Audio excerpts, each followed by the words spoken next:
Hey guys, we are welcome back on my YouTube channel जानकारी ही बचाओ। तो दोस्तों, आज हम बात करने वाले हैं कोलेस्ट्रॉल के बारे में। आपने कोलेस्ट्रॉल के बारे में बहुत सुना होगा, लोग बागों के मुंह से और डॉक्टरों के मुंह से कि कोलेस्ट्रॉल बढ़ गया है, कोलेस्ट्रॉल घट गया है, अगर ऐसा हो गया तो ऐसा हो जाएगा।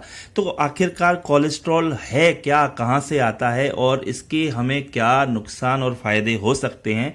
तो दोस्तों, अगर आप YouTube के ऊपर नए हैं, अगर आपने मेरे चैनल को अभी तक सब्सक्राइब नहीं किया है तो सब्सक्राइब जरूर कर लें और बेल आइकन का बटन जरूर दबा लें, जिससे आगे भी आपको नोटिफिकेशन मिलते रहे और वीडियो की जानकारी सबसे पहले आपके पास पहुंचे। तो आइए स्टार्ट कर लेते हैं आज का वीडियो। तो दोस्तों, कोलेस्ट्रॉल क्या है? कोलेस्ट्रॉल एक वसा है।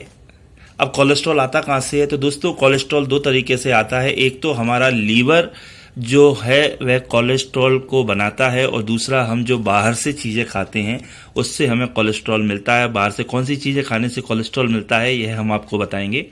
तो यह शरीर के सुचारू रूप से कार्य करने के लिए बहुत ज़रूरी है। हमारे शरीर की प्रत्येक कोशिका को जीवित रहने के लिए कोलेस्ट्रॉल की आवश्यकता होती है। कोलेस्ट्रॉल एक मोम जैसा चिकना पदार्थ होता है जो ब्लड प्लाज्मा द्वारा शरीर के विभिन्न हिस्सों में पहुंचता है। अगर ये हमारे शरीर में से कम हो जाए कि हमारे शरीर में सोचते हैं हम कि कोलेस्ट्रॉल बढ़ गया है, हम चिकनी चीज़ें खाना बंद कर दें, और अगर हमारा लीवर कोलेस्ट्रॉल नहीं बना रहा है तो हमें जॉइंट्स की प्रॉब्लम होने लगती है। तो दोस्तों, कोलेस्ट्रॉल दो तरीके का होता है। एक LDL low density lipoprotein and HDL high density lipoprotein. LDL को लोग अक्सर बुरा कोलेस्ट्रॉल कहते हैं। LDL कोलेस्ट्रॉल को लीवर से कोशिकाओं में ले जाया जाता है। अगर इसकी मात्रा ज़्यादा होगी तो यह कोशिकाओं में हानिकारक रूप में इकट्ठा होने लगेगा। समय बीतने के साथ LDL धमनियों में सकरा कर देगा, जिससे रक्त का प्रवाह सुचारू रूप से नहीं हो पाता। मानव के रक्त में LDL की मात्रा औसतन 70% होती है।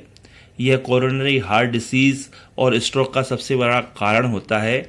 जबकि HDL को अच्छा कोलेस्ट्रॉल माना जाता है। विशेषज्ञों का मानना है कि यह कोरोनरी हार्ट डिसीज और स्ट्रोक को रोकता है। HDL कोलेस्ट्रॉल को कोशिकाओं से दूर वापस लीवर में ले जाता है और लीवर में या तो यह टूट जाता है या व्यर्थ पदार्थों के साथ शरीर से बाहर निकल जाता है। तो हम बात कर रहे थे कि कोलेस्ट्रॉल दो तरीके से हमारे शरीर में होता है। एक तो हमारा लीवर कोलेस्ट्रॉल बनाता है। इसके अलावा हम बाहर से जो जानवर का मांस खाते हैं, चाहे हम मछली खाएं या किसी भी तरीके का मांस खाएं, तो उसके द्वारा कोलेस्ट्रॉल हमारे शरीर में पहुंचता है। इसके अलावा हम जितने भी डेयरी प्रोडक्ट हैं, दूध, दही, घी, मक्खन, पनीर, ये खाते हैं तो इसके द्वारा भी हमारे शरीर में कोलेस्ट्रॉल पहुंचता है। दोस्तों, फ्रूट्स में किसी तरीके का कोलेस्ट्रॉल नहीं होता, अनाज में किसी तरीके का कोलेस्ट्रॉल नहीं होता। केवल दो ही चीज़ों में कोलेस्ट्रॉल पाया जाता है, जो कि मैंने आपको बताया। एक जानवरों का मांस, दूध, दही, यानी जो भी जानवरों से चीज़ हमें मिलती है वह सारी उनमें कोलेस्ट्रॉल पाया जाता है। तो आपने समझा कि कोलेस्ट्रॉल क्या होता है और यह हमारे शरीर के लिए कितना ज़रूरी है। कोलेस्ट्रॉल कोशिकाओं की बाहरी परत का निर्माण करता है, उनका रखरखाव करता है। यह एड्रिनल ग्रंथि द्वारा स्रावित हार्मोन को भी जरूरी है। यह सूरज की किरणों को विटामिन डी में बदलने में भी महत्वपूर्ण भूमिका निभाता है।